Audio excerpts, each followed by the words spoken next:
여러분 안녕하십니까? 대장동 일당으로부터 불법 정치 자금과 뇌물을 받은 혐의로 기소된 김용. 이재명의 핵심 접근인 김용이 지난달 1심 공판에서 징역 5년을 선고받고 법정 구속이 되었습니다. 자, 이 조병구 부장판사는 김용의 정치 자금 위반과 그리고 뇌물을 모두 일부 유죄로 판단했습니다. 뇌물수수 혐의를 모두 일부 유죄. 판단해서 벌금 7천만 원과 추징금 6억 7천만 원을 명령했습니다.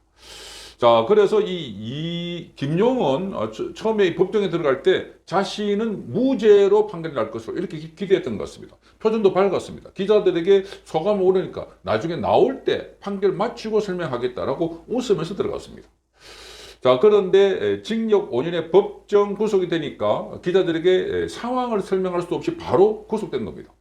그러니까 김용은 그동안 유동규의 진술이 초기에 왔다 갔다 한 점이 있었어. 그래서 일관성이 없다, 믿을 수 없다 이렇게 주장을 했고 또 여기에 지금 김명수 퀴즈, 이 서울중앙지검 지법원장 여기도 이 핵심 멤버 때문에 그래서 그걸 믿고 있지 않았을까 이렇게 되는데 그런데 의외로 징역 5년의 법적 구속이 되니까 김용으로서는 아주 벼락을 맞은 셈이 되어버렸습니다.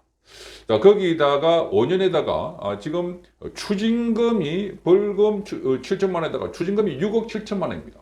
김용은 그동안 공직자 재산 신고를 할 때 한 8억 원 정도 된다고 했습니다. 그러니까 징역 5년을 살고 재산도 추징되면은 전부 다 날아가는 겁니다. 자, 김용의 나이는 지금 학교 다니는 아들, 자녀가 있다는 겁니다. 자, 이러니까 김용이 앞으로 만약에 이 5년에서 계속 유지가 된다면 그야말로 인생 종친다 하는 이야기가 나왔습니다. 그런데 김용이 사실상 자기가 받은 돈 지금 인정하지 않고 있습니다. 그런데 그 돈이 대부분 다 이재명으로 갔다 이렇게 법원은 보고 있습니다. 그런데 자기가 받았다고 하는 뇌물도 그것도 전부 다 이재명으로 갔다. 만약에 이렇게 진술하고 인정을 한다면 그러면 이 김용은 상당히 형량이 낮아지게 된 겁니다.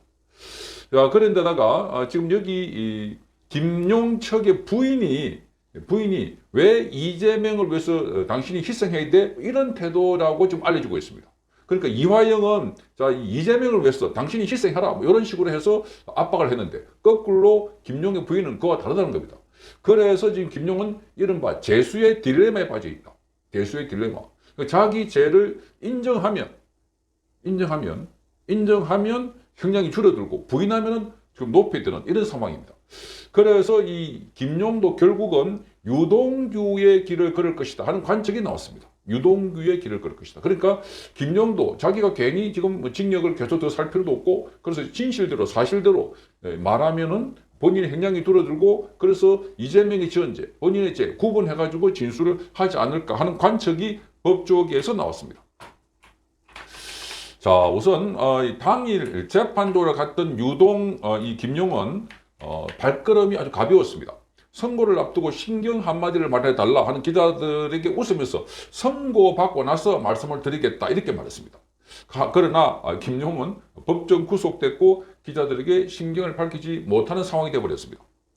자, 지난해 10월 달에 검찰에 의해서 구속된 이후에 1년의 재판 끝에 1심 법원은 징역 5년을 선고했고 보석을 취소하고 다시 법정 구속을 시킨 겁니다. 김용은 선고 기간 내내 미간을 부쩍 부리며 굳은 표정을 보였습니다. 하늘을 보고 한숨을 쉬기도 했습니다. 자, 김용은 이재명의 핵심 접근으로 평가되었는데 2심 재판에서 어떤 전략을 취할지가 초미의 관심이 되고 있습니다. 자, 그래서 지금 1심 유죄 선고에 충격을 받은 김용이 이재명의 신임에 부응하는 방향이 아니라 자신의 형량을 낮추는데 집중할 것이다 하는 관측이 나왔습니다. 자, 이 검찰이 적용한 혐의는 두 갈래입니다. 우선 2021년 민주당 대선의 예비 경선 무렵에 대장동 일당에서 6억 원을 받아 6억 원의 정치 자금을 받은 혐의입니다. 2013년과 14년에 성남시 의원 시절에 대장동 특혜 대가로 1억 9천만 원의 뇌물을 받은 혐의입니다. 이 중에 재판부는 7천만 원에 대해서만 뇌물에 대해서 유죄를 인정했습니다. 자, 유동규가 명절에 줬다는 2천만 원은 진술이 부정확하고 또 시의원 임기가 끝나던 무렵에 건너간 1억 원은 뇌물이 아닌 이재명의 선거 자금이다 이렇게 본 겁니다. 자, 그래서 재판부는 지방의회 의원 출신 정치인과 개발업자가 오랫동안 인허가를 매개로 해서 유착됐다. 따라서 청렴성과 신뢰를 훼손했다 이렇게 지적했습니다. 이 뇌물은 1억 원 이상이 인정되면 1억 원 이상 뇌물이 인정되면 많게는 징역 10년형을 때릴 수 있습니다. 그래서 뇌물 액수를 줄이는 게 굉장히 중요한 겁니다. 자, 그런데 이 김용석은 지금 이 유동규의 일방적이고 부정확한 진술이 다 인정됐다 이렇게 주장하면서 항소하기로 했습니다. 자, 이 김용의 김기표 변호인은 자, 돈을 받은 사실이 없는데 이렇게 받았다고 판결을 내서 매우 납득할 수가 없다. 정말 납득할 수가 없다. 항소심에서 다투면 진실이 밝혀질 거라고 생각한다. 이렇게 말하고 있습니다. 자, 이 김용이 무죄를 자신한 이유는 바로 이 유동규 발언에 신빙성이 없다고 봤기 때문입니다. 지난해 10월 달에 구속된 김용은 유동규로부터 돈을 받은 사실이 없다. 이렇게 진술권을 거부하기도 했습니다. 자, 유동규의 진술 외에 증거가 없다는 점을 최대한 부각시켜가지고 그래서 유동규의 진술도 처음에는 왔다 갔다 했다는 이 점을 부각시켜서 유동규를 믿을 수 없다 이렇게 봤던 것 같습니다. 자, 이와 관련해서 서정욱 변호사는 이렇게 말합니다. 유동규의 진술에서 일부 오락가락하는 점을 들어서 자, 유동규의 발언을 믿겠는가 이렇게 판단한 것을 보이는데 또 그러면서 김명수 체제하에서 임명된 김정중 서울중앙지법원 등 여러 가지 상황을 대해서 자기 진영에게 유리하도록 이렇게 믿었던 것 같다 이렇게 말했습니다. 자, 그런데 지금 이 조병구 부장판사는 유동규의 진술에 신빙성이 있다고 봅니다. 일부 오락가락했지만 그 오래된 기억이라서 그럴 수 있고 전체 맥락으로 보면 일관성이 유지되고 상당히 구체적이다 이렇게 봤습니다. 자, 그런데 이 문제는 지금 이 조병구 판사가 지금 정진상의 뇌물 관련 혐의도 지금 심리를 하고 있습니다. 그래서 나중에 정진상도 관련해서도 유동규 진술이 있기 때문에 그래서 정진상도 지금 비상이 걸린 셈이 되었습니다.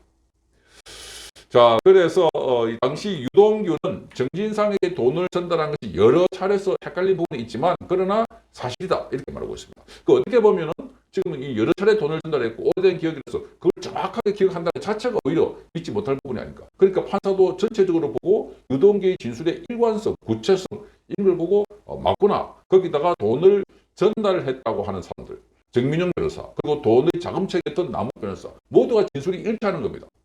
그래서 판결에 결정적인 영향을 미친 것으로 보고 있습니다.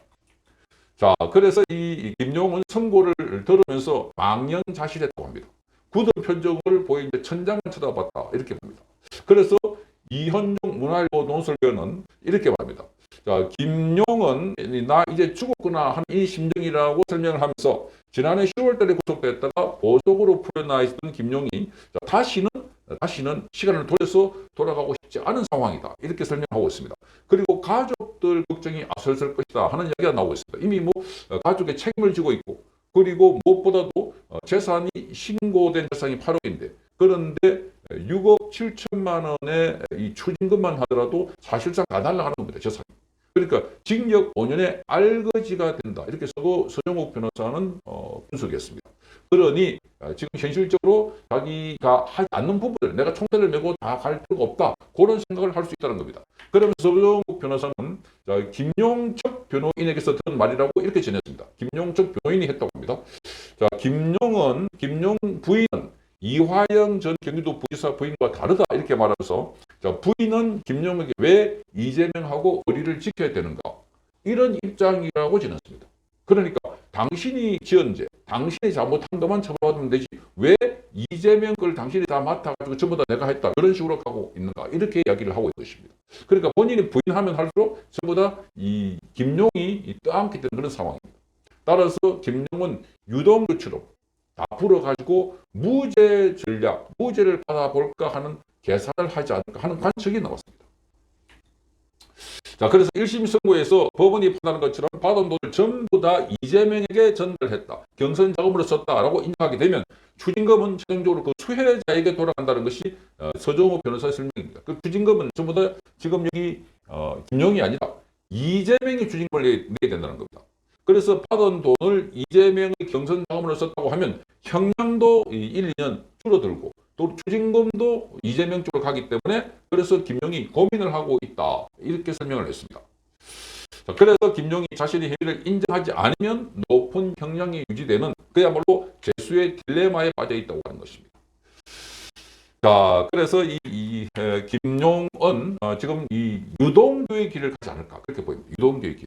결국은 지금 이화영도 저렇게 가고 있지만 나중에 본인의 최종 판결이 나올 점에 되면 그럼 아차차 유동규도 왔다 이화영도 왔다 갔다 했습니다. 처음에 이재명 편을 들다가 6월 달 경에는 자이 쌍방울 김성태 측에게 부탁도 없고 이재명에게 보고도 했다 이랬다가 부인이 와서 압박하고 이렇게 여러 가지 이재명 측근들 왔다 갔다 하면서 진술을 바꾸는데 오락가락 하는 점. 자 이러니까 이화영도 이재명이 다음 대선 후보가 되면은 불려나겠지 그런 막연한 기대에 갖고 있다가 이재명이 선거법 위반 등등해서 자 다음에 출마도 못하게 되고 이재명이 구속되면은 자 입장이 바뀌지 않을까. 자, 그런 측면에서 보면 지금 이 김용도 유동규처럼 그러니까 자기 죄에 대해서만 불고 나머지는 그 이재명이 시켰거나 이재명의 것이다. 그렇게 갈 가능성이 매우 높다는 점. 자, 그래서 재판이 진행될수록 이것은 하나의 드라마처럼 이재명을 향해서 모든 사람들의 진술도 딱 이렇게 직진하고 있는 것 아닙니까? 그러니까 시간이 지날수록 재판이 진행될수록 자, 이재명은 갈수록 불리해 있습니다. 자, 이 죄는 짓고 반드시 그 죄에 대해서는 심판을 받는다는 것이 이 권선기관이.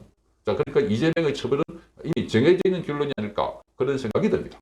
성창경 TV였습니다.